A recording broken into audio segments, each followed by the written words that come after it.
Hello everyone, welcome to the first ever Beat Buzz. Beat Buzz is a commentary about stress by RunVigor Stress Control Training Center. So we will talk about the latest trends about stress. So right now in the Philippines, we will focus on the current findings of the social weather stations dated May 4 to 10, 2020. And this was based on COVID-19 mobile phone survey entitled "The COVID-19 Crisis Brought Stress to 9 out of 10 of Filipinos." So what do you think? Just comment in the chat box or comment below if you have any thoughts about this. Do you relate, or somehow do you have any violent reactions about the findings of the survey? So let's get straight to the commentary and findings first of the survey. So here we will cover the rate of stress by hunger, by job status, by area, by quarantine status, by educational attainment, and by sex and age. So first, let's focus on hunger. So here's the magnitude of stress according to SWS, that social weather survey. Magnitude of stress that the COVID-19 crisis causes in one's life now. Great stress, Philippines, 100%. So out of 100%, those who are suffering great stress is 55%. Much stress, 34, a little stress, 7, no stress, 4. Those who have experienced hunger, 16.7%. And those who reported great stress, 68%. Did not experience hunger, 83.3%. And great stress, 52%. And much stress, 36%. And we have to take note that, dear viewers, that those who responded do not know, and no response are not shown. And look, here's a question that was raised to the survey respondents. Gaano kalaki ang stress na idinudulot ng krisis sa COVID-19 sa inyong buhay ngayon? Ang stress bang idinudulot nito ay, so the factors that I mentioned earlier: hunger, job, area, educational attainment. So they will rate napakalaki, medyo malaki, maliit, or halos wala. Now the conclusion on this factor is that great stress came to 60% of the hungry versus 52% of the non-hungry. So those 68% of the hungry felt great stress. Yeah. And stress is higher among those whose pay was cut and those who lost their jobs. So it is really harsh. Talagang nakakabigla this pandemic that caused to us Filipinos. So stress, as according to SWS, is higher in the Visayas compared to 58% in Metro Manila, 55% in Mindanao, and 51% in Balance Luzon.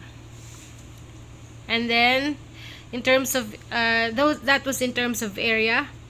In terms of quarantine status, those in ECQ, because this was taken May pa, enhanced community quarantine and general community quarantine, equally stressed, with great stress as 55% in both areas. And we will show you the table later, as shown by the SWS. So according to them, those with less education are more stressed.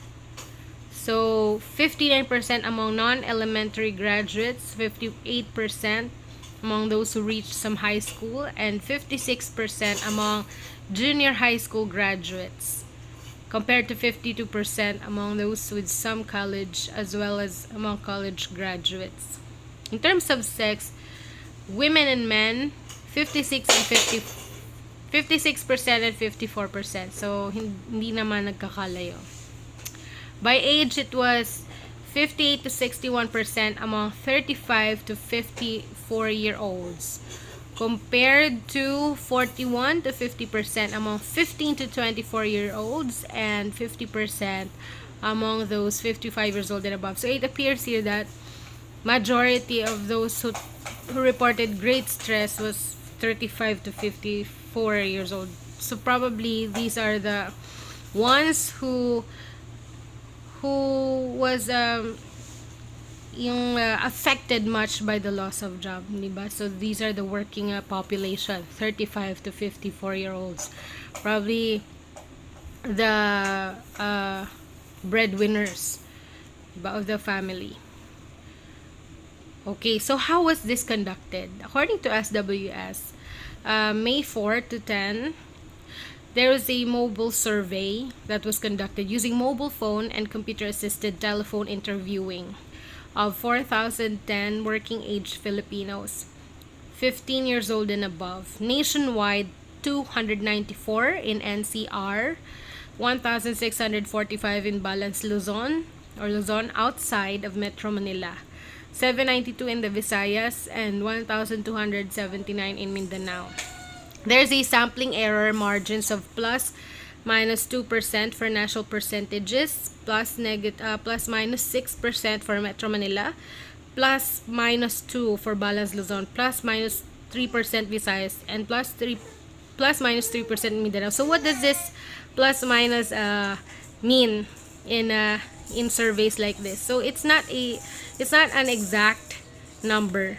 So anywhere plus minus 2%. So more or less, ganun siya.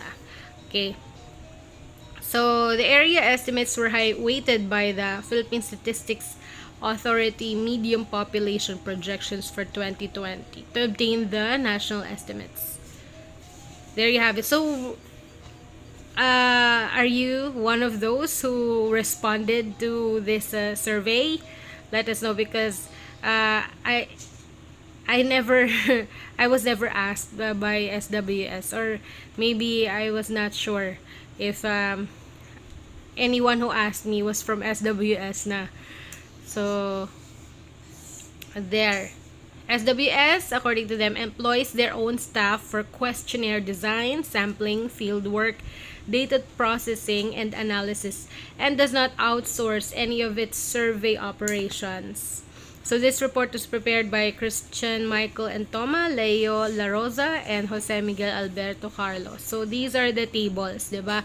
Like what I mentioned earlier, by hunger, here's the table. And then by job status, okay, naka-divide siya, the total number of respondents based on their category. By area, by Metro Manila, Balance Luzon, Visayas, and Mindanao. Quarantine status by May, so for those in ECQ and GCQ. By educational attainment, like what I mentioned earlier, and by sex and age. So it's the breakdown table. There you have it. So what do you, dear viewers, think about this? For me, I agree na talagang stress is really yung rampant in these times. Kaya we really need to be mindful nowadays. So we have the numbers na to tell us that stress is really serious, and this has to be addressed, and we have to do something about it. Kasi stress is the first it's the first step, because if you are able to manage your own stress, and then everything else will follow. So that's it for today's Beat Buzz. We will watch out for further news, trends about stress that we will talk about. Right? So I'm Alel, and feel free to share your thoughts in the comments in the chat box. Till next time, bye!